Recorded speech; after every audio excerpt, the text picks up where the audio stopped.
are so glad that we are able to invite these reputable, renowned international professors to come to Singapore to present their latest research and discuss the possibility. It was a good mixture of the talks and also the panel discussion. On the panel discussion, very interesting because we got a lot of different infos from people and overall audience. Today's session was very uncomfortably exciting because you get to hear about the latest in the field of security, and it's kind of a point to worry about how fast everything is evolving.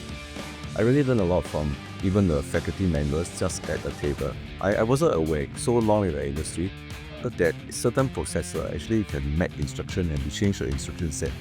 And with that, you can actually make your code so hard to hack. It bring me more ideas about the development of AI security and about development of myself.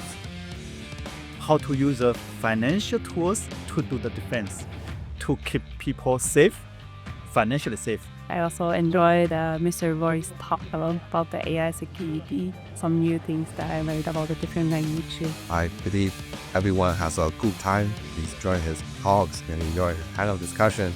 Thanks for your presence. I just learned so much. It was a very nice day.